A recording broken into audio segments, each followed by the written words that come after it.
रीना, सृष्टि, अनन्या तीनों पक्की सहेली थीं। यूनिवर्सिटी में तीनों एमफिल कर रही थीं। आज तीनों सहेलियां कैंपस में बैठी बातें कर रही थीं। अनन्या: यार, आजकल बहुत बोरिंग लाइफ है, मन नहीं लग रहा है, पढ़ाई से बोर हो गई। मम्मी पापा भी हैं नहीं घर पर, तो अकेली पड़ जाती हूँ। दोनों बिजनेस टूर पर गए हैं। मुंह बनाते हुए अनन्या बोली। हाँ यार, सही कहती हो, चलो कुछ एडवेंचर करते हैं, रीना ने भी हाँ कहा। फिर दोनों सहेली सृष्टि की तरफ देखने लगीं। अरे यार, जैसा तुम दोनों करो मैं भी साथ हूँ। तीनों ने मिलकर डन किया। फिर एडवेंचर का प्लान बना लिया। अनन्या अमीर घर की इकलौती वारिस थी, बेफिक्र और आज़ाद जीवन जीती थी। रीना भी रईस थी, लेकिन अनन्या से कम थी। सृष्टि उनमें सबसे गरीब थी, लेकिन फिर भी पैसे की जितनी ज़रूरत होनी चाहिए उतनी थी। बेतहाशा पैसे उसके पिता के पास नहीं थे, तो कम भी नहीं थे। सृष्टि थोड़ी सौम्य और पढ़ाकू लड़की थी। सृष्टि की माँ मर चुकी थी। सौतेली माँ थी सृष्टि की, जो उसका खूब ख्याल रखती थी, मगर सृष्टि मन ही मन उनसे नफरत करती थी, क्योंकि 45 साल की आयु में उसके पिता ने दूसरी शादी की थी। उसकी मम्मा का सारा हक छीन ली थी वह, इसलिए उसे नफरत होती थी। अलबत्ता पिताजी सृष्टि से बहुत प्यार करते थे। रीना की मंगनी हो चुकी थी, मगर उसका मंगेतर आर्मी में कैप्टन था। दिन रात कैप्टन साहब के ख्वाब देखने में वह मगन रहती। अक्सर दोनों सहेलियां उसे मिसेज कैप्टन कहकर चिढ़ाया करती थीं। सचिन एक सब इंस्पेक्टर था। 2 दिन पहले ही उसका ट्रांसफ़र मुंबई में हुआ था, इसलिए वह पुलिस चौकी को देखने के लिए गया था। लौटते वक्त शाम हो गई। बीच रास्ते सुनसान जगह पर उसकी गाड़ी खराब हो गई थी। वह मदद के लिए उधर उधर घूम रहा था। 10 मिनट बाद एक शानदार कार उसके सामने आकर रुकी, तो उसने लिफ्ट मांगा, तो देखा गाड़ी ड्राइव करने वाली कोई हसीना थी, जिसने दुपट्टे से अपना चेहरा ढांक रखा था। पीछे की सीट पर भी 2 हसीनाएं बैठी थीं। उन लड़कियों ने बैठने का इशारा किया, तो वह गाड़ी में बैठ गया। फिर हसीना ने गाड़ी बढ़ा दिया।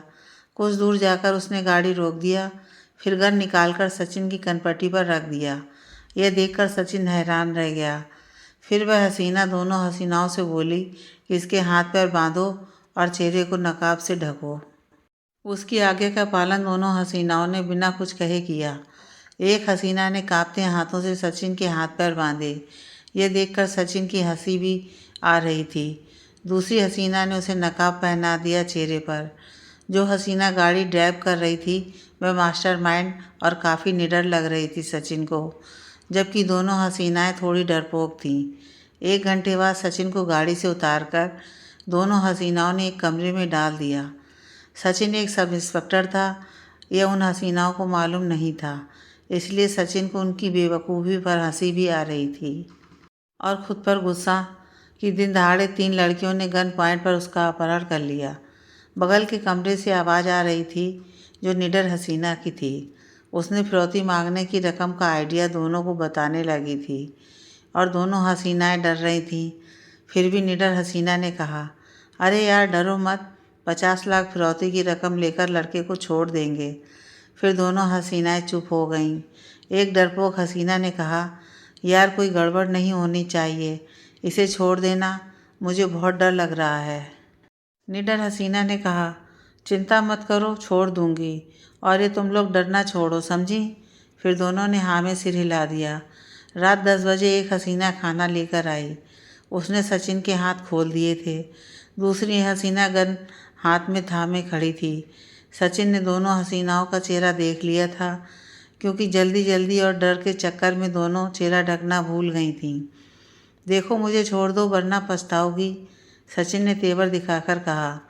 तभी कमरे में निडर हसीना आई और कहा, पहले फिरौती की रकम मिलने दो, फिर छोड़ दूंगी।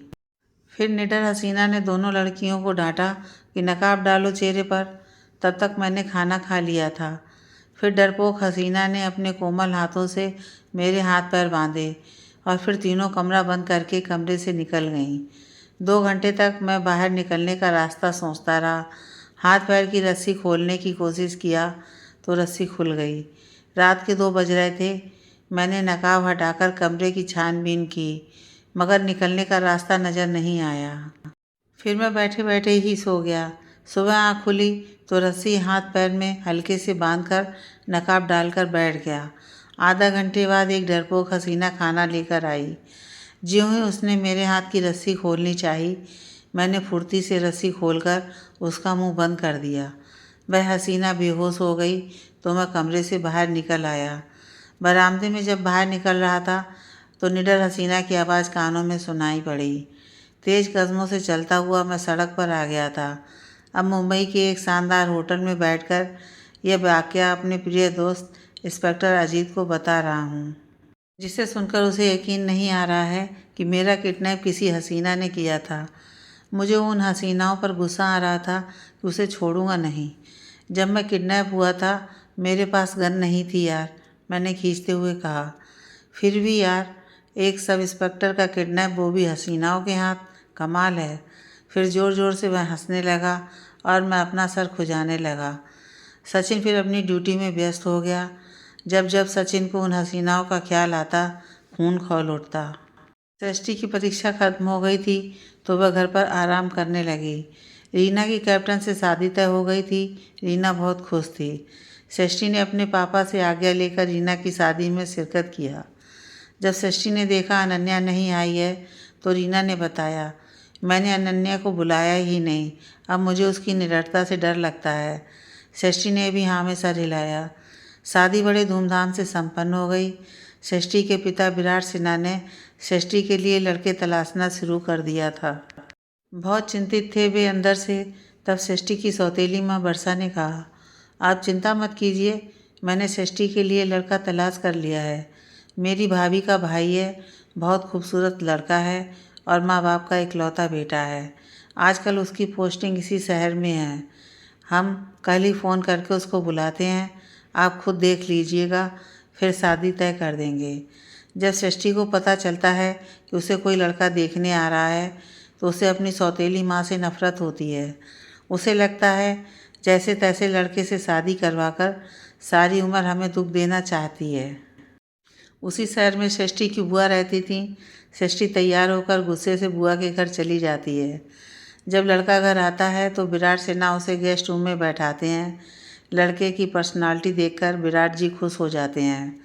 वर्षा से जब सृष्टि को बुलाने को कहते हैं तो वर्षा पूरा घर छान मारती है। वर्षा समझ जाती है कि वह बुआ के घर चली गई। वर्षा लड़के के सामने बोल देती है कि कोई ज़रूरी काम से बुआ के पास गई है।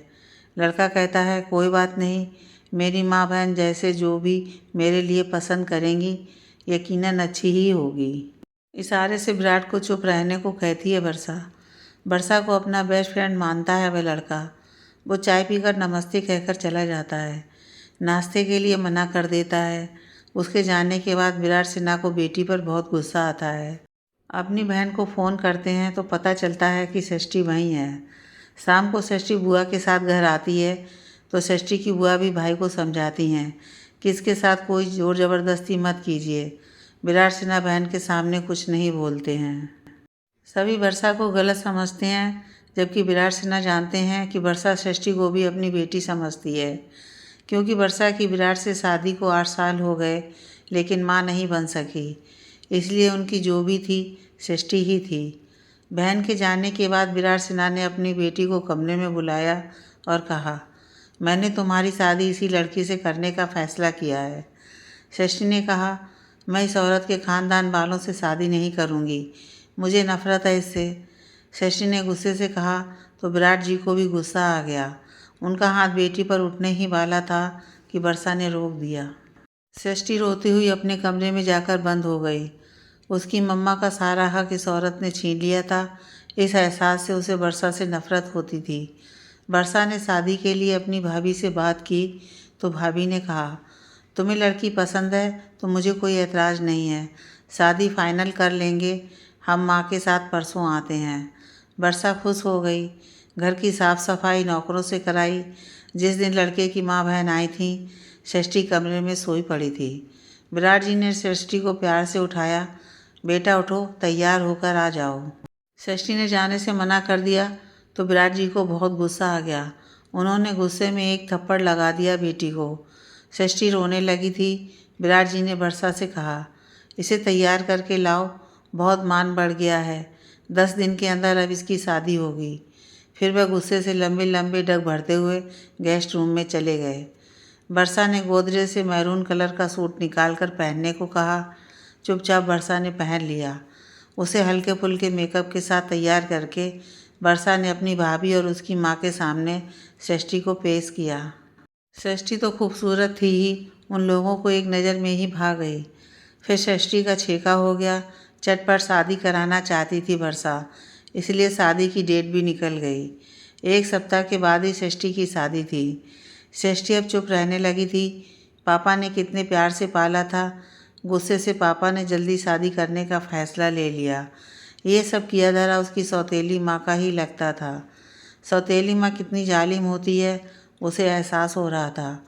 उसने सृष्टि से उसके पापा को छीन लिया। पापा केवल सौतेली माँ के इशारे पर नाचते थे, ऐसा लगता था सृष्टि को। सृष्टि ने अपने आप को किस्मत के धारे पर छोड़ दिया। बहुत ही जल्दी शादी का दिन आ गया। वर्षा पार्लर से सृष्टि को तैयार करा कर लाई थी। उस दिन सृष्टि के पापा ने सृष्टि से बहुत प्यार किया। बेटा, वर्षा तेरी माँ जैसी ही है, तुम्हारा भला ही सोचती है। पापा के मुख से वर्षा मैडम की तारीफ सुनकर अंदर से कुढ़ने लगी थी सृष्टि। सृष्टि ने वर्षा को कभी भी माँ कह के नहीं पुकारा, वर्षा मैडम ही कहती थी। विराट सिन्हा को बिजनेस के सिलसिले में दिल्ली में आना जाना लगा रहता था। वहीं उनकी मुलाकात वर्षा से हुई, जो धीरे धीरे प्यार में बदल गया। फिर दोनों ने शादी कर लिया। जब सृष्टि को पता चला तो बहुत गुस्सा आया पापा पर और वर्षा पर। विराट सिन्हा ने वर्षा से कहा था कि मैं अपनी बेटी से बहुत प्यार करता हूँ। आज से वह तुम्हारी ही बेटी है, उसका ख्याल रखना। वह नासमझ है, उसकी गलतियों का बुरा मत मानना। वर्षा ने भी विराट जी से वादा किया था कि वह हमेशा सृष्टि का ख्याल रखेगी। वर्षा हमेशा सृष्टि का ख्याल रखती थी। उसकी नफ़रत देखकर भी नज़रअंदाज करती थी वर्षा। आज भी वर्षा ने सृष्टि की सभी सहेलियों को इनवाइट करके बुलाया था। सृष्टि का कोई मतलब नहीं था। रीना जब आई सृष्टि के कमरे में तो सृष्टि ने सारी व्यथा सुना दी। रीना ने भी सृष्टि को समझाया। सृष्टि, वर्षा आंटी ऐसी नहीं लगती हैं, क्या पता तुझे गलत फहमी हो। शादी के बाद हो सकता है सब कुछ ठीक हो जाए। रीना ने भी सृष्टि को तसल्ली दिया था। वरमाला के समय भी सृष्टि ने लड़के की तरफ नज़र उठाकर नहीं देखा। जब लड़के ने सृष्टि को देखा तो हैरान रह गया। रीना की भी जब नज़र पड़ी लड़के पर तो वह दंग रह गई। सृष्टि का मुंह फूला हुआ था। आखिरकार ये शादी संपन्न हो गई अच्छे से। लड़के की बहन ने जब सचिन कह के पुकारा तो मंडप पर अनायास ही सृष्टि की नज़र लड़के पर गई।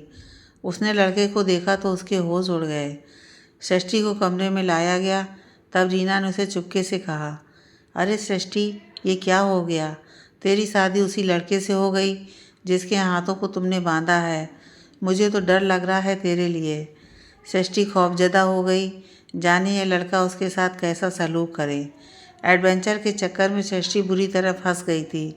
सृष्टि खुद को कोसने लगी। अनन्या की बातों में आकर आज उसकी ज़िंदगी दांव पर लग गई थी। वो लड़का वर्षा मैडम को सृष्टि की करतूत बता दिया तो सृष्टि का क्या होगा, यह सोचकर सृष्टि परेशान हो गई थी। रीना शादी के बाद चली गई थी। सुबह होने वाली थी। सृष्टि की विदाई की तैयारी हो गई थी। विदा होते समय सृष्टि पापा के गले लगकर खूब रोई थी। पापा ने सृष्टि के दूल्हे से कहा था, बेटा, मेरी बेटी भोली और नादान है, इसकी गलतियों के लिए इसे क्षमा कर देना और इसका ख्याल रखना। सचिन ने कहा, पापा आप चिंता मत कीजिए, आपकी बेटी नादान नहीं, बहुत सियानी है। मैं अच्छे से इनका ख्याल रखूँगा। सृष्टि को उसकी बातों से नफरत और गुस्से की झलक दिखाई पड़ी। सृष्टि अपनी ससुराल आ गई थी। बड़े ज़ोर शोर के साथ सृष्टि का स्वागत किया गया। रात के समय सृष्टि को स्वागरात के कक्ष में लाया गया। सृष्टि ने जब कक्ष में प्रवेश किया तो कक्ष की खूबसूरती देखकर दंग रह गई। फूलों से कक्ष को अच्छे तरह से सजाया गया था। कक्ष से भीनी भीनी खुशबू आ रही थी। बेड पर गुलाब की पत्तियां दिल को मोह रही थीं। एक पल को सृष्टि खुशी गई। जब किसी के कदमों की चाप सुनाई पड़ी तो सृष्टि अंदर से डर गई।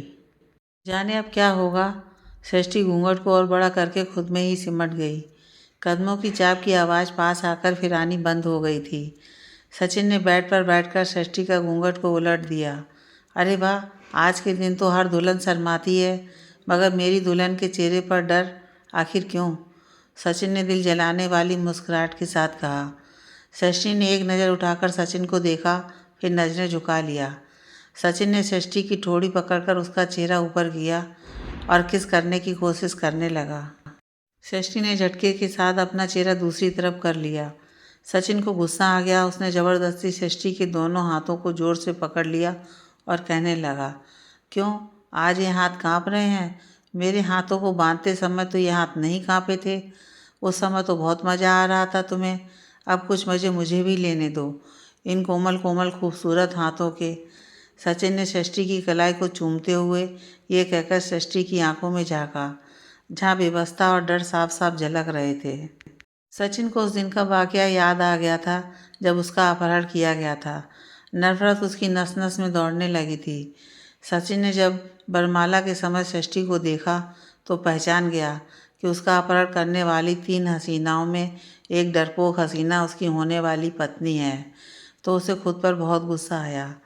शादी फाइनल होने के पहले उसकी बहन ने लड़की का फ़ोटो दिया था देखने, लेकिन सचिन ने देखना ज़रूरी नहीं समझा। इसलिए सचिन ने अपनी बेस्ट फ्रेंड षष्ठी की सौतेली माँ वर्षा से पूछा। तो वर्षा ने कहा, यह सब उसने एडवेंचर के लिए किया था और तुम षष्ठी को माफ़ कर दो, नादान है, भोली है। वर्षा को सारी बात रीना ने बताया था। जब उसने सचिन को बरमाला के समय देखा था तो और षष्ठी की सफाई भी पेश किया था। वर्षा ने कहा, चिंता करने की कोई ज़रूरत नहीं है, मैं संभाल लूँगी। रीना को ये एहसास हो गया था कि षष्ठी की सौतेली माँ बहुत अच्छी हैं, बस षष्ठी गलत फहमी की शिकार है। वर्षा की बात पर सचिन का गुस्सा कुछ कम हुआ। वर्षा ने सचिन से वादा किया था कि मेरी बेटी को खुश रखना, उसे कोई तकलीफ़ नहीं होनी चाहिए। फिर सचिन को मजबूरन वादा करना पड़ा। षष्ठी को आज अपने सामने देखकर उसका गुस्सा उभर आया था। अगर सच में षष्ठी गलत लड़की होती तो सचिन उसको छोड़ देता, मगर उसने वर्षा से कहा था अच्छे से वह छानबीन करेगा। अगर षष्ठी गलत निकली तो फिर वह उसे सज़ा ज़रूर देगा, मगर वर्षा ने आश्वासन दिलाया था कि षष्ठी गलत नहीं निकलेगी। षष्ठी का तो कलेजा डर से काँप रहा था। सचिन ने अपनी खूबसूरत बीवी को प्यार से देखा, मगर षष्ठी ने डर से आंखें मूंद लीं। डायमंड का नेकलेस जेब से निकालकर सचिन ने षष्ठी को पहनाया। षष्ठी उसके बाजुओं को घेरे से निकलना चाहती थी, मगर उसने मजबूती से पकड़ रखा था। डर नहीं लगा था मेरा अपहरण करते समय? और आपकी सहेली अनन्या आपकी शादी में दिखी नहीं, क्या बात है? वैसे आपकी जानकारी के लिए एक बात बता दूं, आपकी सहेली ड्रग्स सप्लाई के इल्ज़ाम में अपने एक दोस्त विवेक के साथ पकड़ी गई थी। यह सुनकर षष्ठी के पसीने छूट गए। ये क्या? अनन्या ने कहा था उसका बॉयफ्रेंड विवेक से उसका ब्रेकअप हो गया, फिर भी उसके साथ रिश्ता रखा हुआ था।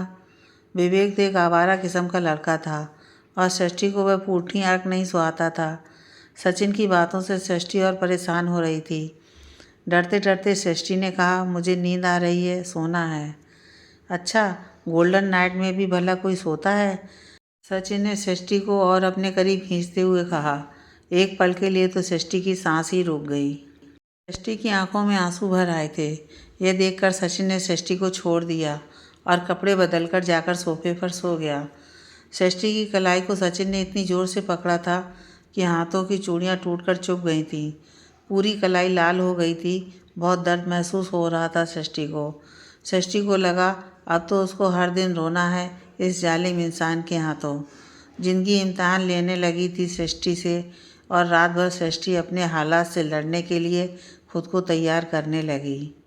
सुबह सुबह जब सचिन की आंख खुली तो उसने देखा बेड पर षष्ठी गहरी नींद में सोई है। गालों पर आंसुओं के निशान थे, शायद रात को रोते रोते सोई थी। सचिन को षष्ठी एक मासूम बच्ची की तरह लगी, मगर अगले ही पल उसकी हरकतें याद आ गईं तो दिल में नफ़रत के शोले भड़क उठे। सचिन ने अपना संदेह दूर करने के लिए खुद से अच्छे से छानबीन किया, क्योंकि उसे डर था कहीं उसकी बीवी भी तो बुरे कामों में लिप्त नहीं थी। जब उसकी छानबीन में षष्ठी निर्दोष साबित हुई तो सचिन का गुस्सा कुछ कम हुआ। षष्ठी ससुराल में गम को समेटे चेहरे पर झूठी मुस्कान लिए जी रही थी। हालांकि षष्ठी की सास और ननद षष्ठी का ख्याल रखती थी। इसलिए षष्ठी भी सास और ननद की आज्ञा का पालन करती थी। लेकिन जब भी कमरे में सचिन आता तो अंदर से षष्ठी डर जाती, जाने कैसा रूप देखने को मिले। सचिन थोड़ा गुस्सैल स्वभाव का था। सचिन हर रात सोफे पर सोता और षष्ठी बेड पर। शादी जैसी कोई फीलिंग षष्ठी के मन में नहीं थी। एक दिन षष्ठी की सास ने कुल देवी की पूजा के लिए मंदिर जाने को कहा षष्ठी से। बेटा तुम तैयार होकर चलो और सचिन से भी बोल दो, साथ चलें, दोनों पति पत्नी को पूजा करना आवश्यक है। ठीक है मम्मा। सचिन कमरे में तैयार हो रहा था। षष्ठी कमरे के गेट तक तो गई, लेकिन उसकी हिम्मत नहीं हुई कि सचिन से कहे मंदिर जाने के लिए। इसलिए वह सास के पास आ गई और कहने लगी, मम्मा वो तैयार होकर ड्यूटी के लिए निकल रहे हैं, क्योंकि एक केस के सिलसिले में उनका जाना बेहद ज़रूरी है। बड़ी हिम्मत के साथ षष्ठी ने झूठ बोल दिया। तभी पीछे से आवाज़ आई, मम्मा मैं मंदिर जाने के लिए तैयार हूँ। षष्ठी ने पीछे मुड़कर देखा तो सचिन मुस्कुरा रहा था। अब तो षष्ठी शर्मिंदा हो गई, चुपचाप गाड़ी में आकर बैठ गई। सचिन की मम्मा ने कहा, तुम दोनों जाओ, मैं दूसरी गाड़ी से पूजा का सामान लेकर आती हूँ। तब सचिन ने गाड़ी स्टार्ट किया। बीच सड़क पर आकर सचिन ने षष्ठी से कहा, ओह आपके अंदर तो गुणों की खान है, झूठ भी कितनी सफाई के साथ बोलती हो आप। षष्ठी की चोरी पकड़ी गई थी। मन ही मन खुद को कोसने लगी। हे ईश्वर, यह शख्स कितना तेज है। मुझे क्या पता था कि पीछे से आ टपकेगा, तभी तो झूठ बोल दिया। आज उसने झूठ बोलने से तौबा कर लिया। सचिन टकटकी लगाए षष्ठी की तरफ देखने लगा। गाजी कलर की हल्के कामों वाली साड़ी में षष्ठी निखरी निखरी लग रही थी। षष्ठी ने नज़रों की तपिश महसूस करके चेहरा गाड़ी की खिड़की की तरफ घुमा लिया। सचिन ने थोड़ा गाड़ी की स्पीड बढ़ा दी।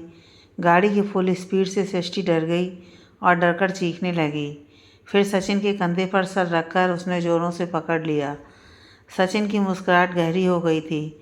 मंदिर के ठीक सामने सचिन ने गाड़ी रोक दी, लेकिन षष्ठी आंखें मूंदे सचिन को ज़ोरों से पकड़ रखी थी। सचिन ने षष्ठी के बालों में हाथ फेरा तो षष्ठी होश में आई। आंखें खोलकर देखा तो सामने मंदिर दिखी। मंजिल पर हम पहुंच चुके हैं डियर, अब चलें पूजा करने, सचिन ने प्यार से कहा तो षष्ठी छिटक कर उससे दूर हो गई और सचिन ज़ोरों से हंस पड़ा। मंदिर की सीढ़ियां चढ़ते समय सचिन के ही ख्याल में डूबी थी और गुस्से से लंबी लंबी डग भर रही थी। इसी क्रम में एक लड़के से षष्ठी की टक्कर हो गई। नीचे गिरने ही वाली थी कि किसी ने पीछे से षष्ठी को सहारा दिया। जब देखा तो वह सचिन था। सचिन ने उस लड़के को जानबूझकर टक्कर मारते देख लिया था, इसलिए षष्ठी को छोड़ उस लड़के की तरफ लपका और ज़ोर से 3-4 थप्पड़ लगा दिए। दोनों के बीच क्या बातें हुई षष्ठी को सुनाई नहीं पड़ी, लेकिन सचिन का गुस्सा देखने लायक था। सचिन की फितरत को समझना षष्ठी के बस की बात नहीं थी। हमेशा षष्ठी को सचिन की हरकत निगेटिव ही लगती थी, जबकि सचिन भी षष्ठी के सामने ऐसा ही रूप दिखाता था।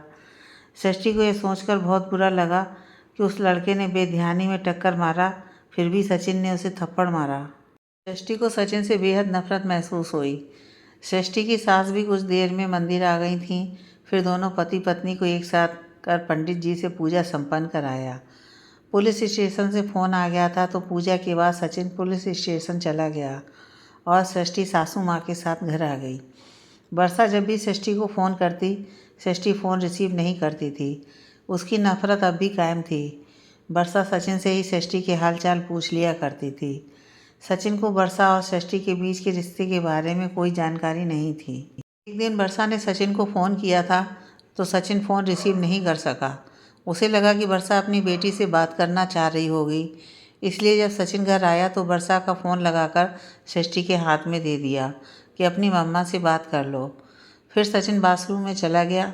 जब बाथरूम से बाहर निकला तो उसने षष्ठी की आवाज़ सुनी, वर्षा मैडम, किस जन्म का बदला ले रही हो तुम हमसे? सुन लो कान खोलकर, मुझे तुमसे नफ़रत है, नफ़रत। तुम कभी मेरी मम्मा का स्थान नहीं ले सकती हो। यह सुनकर सचिन गुस्से से बौखला गया और गुस्से में आकर षष्ठी के गाल पर ज़ोर से तमाचा लगा दिया। षष्ठी के हाथों से मोबाइल छीन कर वह छत पर बात करने चला गया। षष्ठी अपनी बेबसी पर खूब रोने लगी। हे ईश्वर, एक तो मेरी मम्मा को छीन लिया, फिर सौतेली मम्मा के हाथों पापा को, और अब पति भी दिया तो ऐसा, जो पल पल रूप बदलता है। कभी गुस्सा कभी प्यार। उसे सचिन का किरदार समझ नहीं आ रहा था। सचिन ने वर्षा से कहा, सृष्टि आपके साथ इतना बुरा सलूक करती है और कभी भी आपने कुछ बताया नहीं। अब उस लड़की को मैं सीधा करूँगा।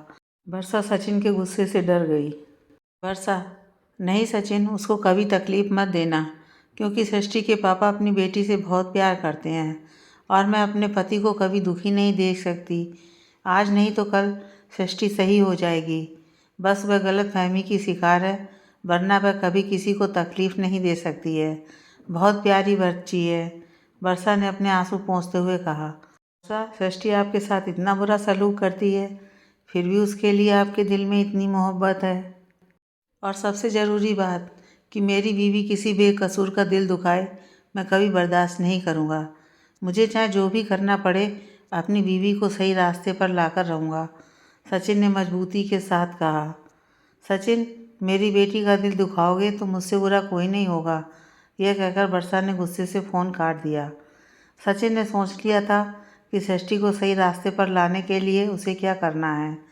वर्षा के दिल में भी ये ख्वाहिश उमड़ती थी कि सृष्टि उसे मम्मा कहकर पुकारे, मगर उसे ये विश्वास था कि आज नहीं तो कल सृष्टि ज़रूर उसे मम्मा का दर्जा देगी।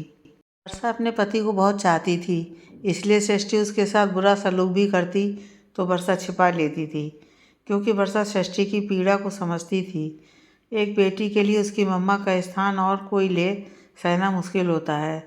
तभी वर्षा के दिल में सृष्टि के लिए कभी भी नफरत नहीं पनप पा रही थी। वर्षा की शादी के कुछ साल बाद ही उसके पति की मौत हो गई थी। पहले पति की मौत के बाद वर्षा ने तना जीवन जीने का फैसला लिया था, मगर एक पार्टी में जब सृष्टि के पापा से मुलाकात हुई तो धीरे धीरे दोनों की दोस्ती गहरी होती चली गई और वर्षा का फैसला भी बदल चुका था। इसलिए वर्षा ने सृष्टि के पापा से दूसरी शादी रचा ली, ये जानते हुए भी कि उनकी एक जवान बेटी है।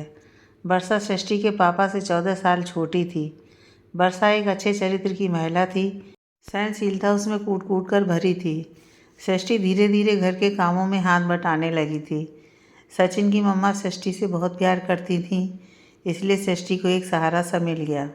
सुबह सुबह सृष्टि नहाकर बाथरूम से निकली थी और ड्रेसिंग टेबल के सामने अपने बालों में कंघी करने लगी थी। सृष्टि की सास ने डार्क ब्लू कलर की सूट और मैचिंग ज्वेलरी दिया था सृष्टि को पहनने के लिए। सृष्टि इन कपड़ों में क़यामत लग रही थी। सोफे पर लेटे लेटे ही सचिन अपनी बीवी की खूबसूरती में खोया था। आखिर वो भी एक मर्द था, कब तक हुस्न के जाल से बच पाता। जज्बे अंगड़ाई लेने लगे थे। सचिन उठकर सृष्टि के पास आया और कंघी लेकर सृष्टि के लंबे बाल संवारने लगा। सृष्टि उसकी पकड़ से कसमसा रही थी, मगर वो तो एक नाजुक छुई मुई सी थी, कैसे जीत पाती सचिन से, इसलिए चुपचाप थी। सचिन ने सृष्टि के बालों में खुद से एक लेक्चर लगा दिया था। तभी सृष्टि की सासू की आवाज़ आई, सृष्टि बेटा एक कप चाय देना। सृष्टि जानने के लिए मुड़ी कि सचिन ने उसका दुपट्टा खींचकर उसे पकड़ लिया। इतनी जल्दी क्या है जाने मन, थोड़ी सेवा अपने पति की भी कर लिया कीजिए।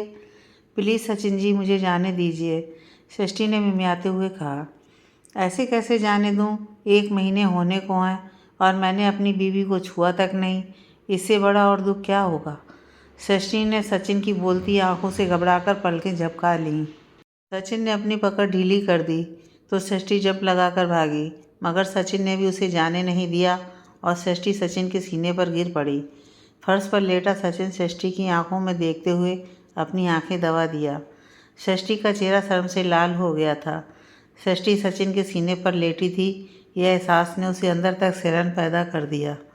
सृष्टि की सासू माँ ने देखा कि सृष्टि कितनी देर लगा दी, तो देखने कमरे तक आ गईं। सृष्टि को सचिन के सीने पर लेटे देख सचिन की मम्मा मुस्कुराकर पलटी। सृष्टि सकपका गई, जल्दी से उठी और सचिन भी शर्मिंदा सा हो गया। सृष्टि किचन में चाय बनाने चली गई, सचिन बाथरूम में घुस गया। सृष्टि से जितना संभव होता वह हमेशा सचिन से बचने की कोशिश करती थी। शादी को 1 महीना पूरे होने को थे। सचिन की मम्मा सचिन को बहुत बार हनीमून पर जाने के लिए रोक चुकी थी, मगर सचिन छुट्टी नहीं मिलने का बहाना करके टाल देता। सचिन का दोस्त अजय को जब पता चला कि सचिन की शादी उसी लड़की से हुई है जिसने सचिन का अपहरण किया था, तो वह खूब हंसा। सचिन खिसिया गया। अजय ने सचिन से स्पेशल पार्टी मांगी थी शादी की, इसलिए दोनों होटल आए थे। बहुत सारी डिशेज टेबल पर पड़ी थी और अजय खाने में व्यस्त था। सचिन, क्या यार, शादी हो गई फिर भी पति होने का हक नहीं मिल पाया? सुनो, अपना हक नहीं मिले तो ज़बरदस्ती ले लेना चाहिए, अजय ने खाते खाते कहा। नहीं यार, वो बहुत कोमल है और नासमझ भी, इसलिए समय दे रहा हूँ। ऐसे भी वह मुझे गलत समझती है, सचिन ने जवाब दिया।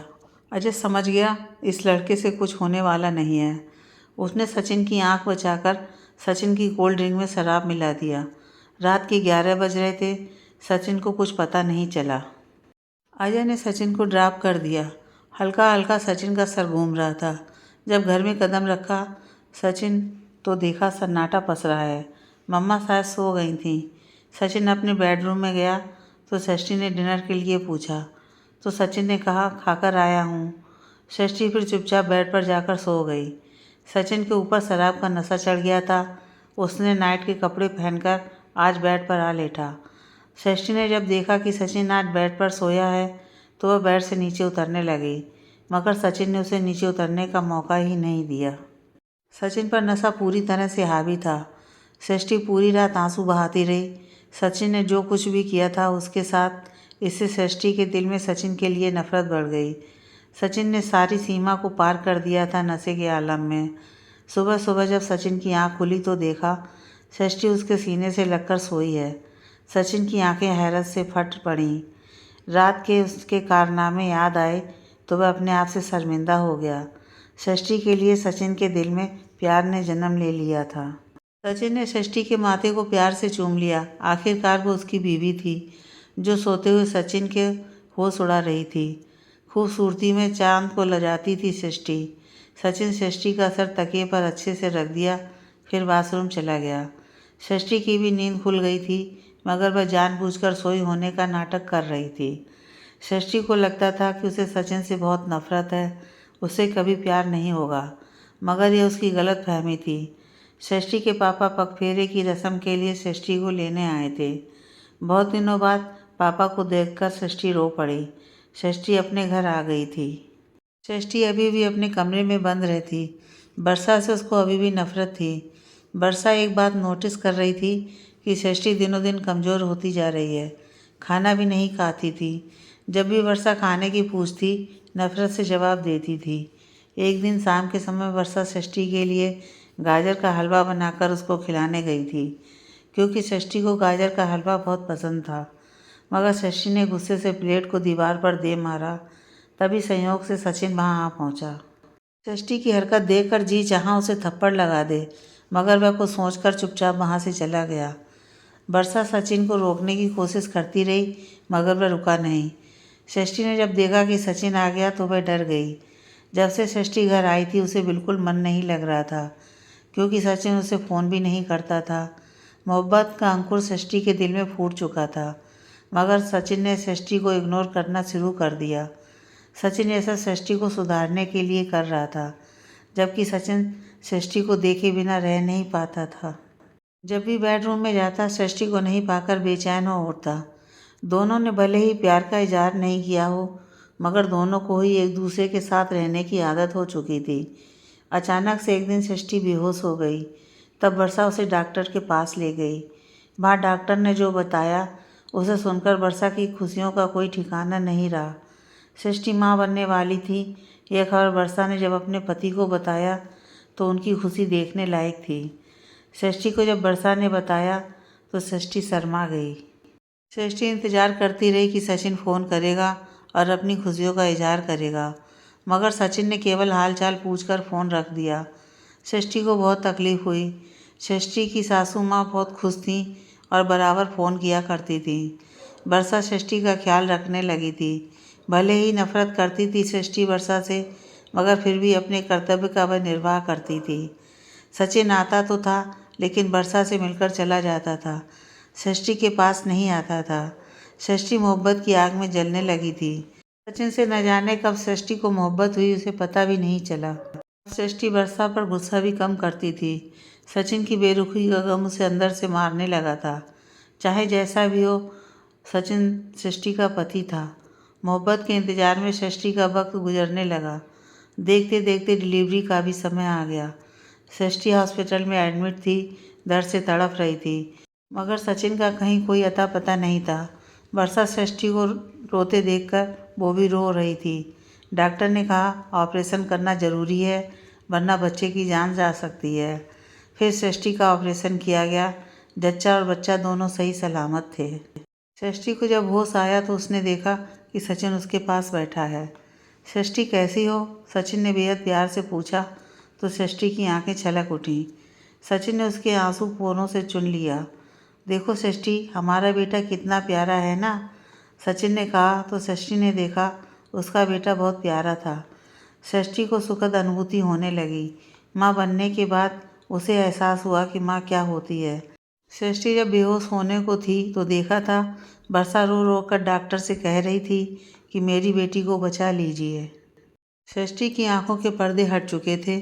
षष्ठी ने जब नज़रें दौड़ाकर चारों तरफ देखा तो उसे वर्षा नज़र नहीं आई। सचिन ने जब षष्ठी को बेचैन देखा तो समझ गया। सचिन जी, मम्मा कहाँ हैं? षष्ठी ने पूछा तो सचिन ने कहा, षष्ठी, मम्मा आपकी बेड पर पड़ी हैं। आप दोनों की जान बचाने के लिए वर्षा ने अपना ब्लड दिया है, जबकि उनके ब्लड देने से उनकी जान को खतरा था, मगर फिर भी उन्होंने ज़बरदस्ती अपना ब्लड दिया है। डॉक्टरों के पास ब्लड नहीं था। पूरे शहर में जितने भी हॉस्पिटल हैं, कहीं नहीं मिला ब्लड। मम्मा आपकी बेहोश हैं। अगर 3 घंटे के अंदर उनको होश नहीं आया तो उनकी जान जा सकती है। यह सुनकर षष्ठी ज़ोरों से रोने लगी। सचिन जी, मैं कितनी गंदी लड़की हूँ, हमेशा मम्मा को गलत समझा, कितनी तकलीफ़ दी मम्मा को। षष्ठी सचिन के सीने से लगकर रोने लगी। सचिन ने षष्ठी को तसल्ली दिया, चिंता मत करो, मम्मा आपकी ठीक हो जाएंगी। षष्ठी ने वर्षा के लिए ढेरों दुआएं मांगी। षष्ठी पापा के भी गले लगकर रोने लगी और अपनी गलतियों की माफ़ी मांगने लगी।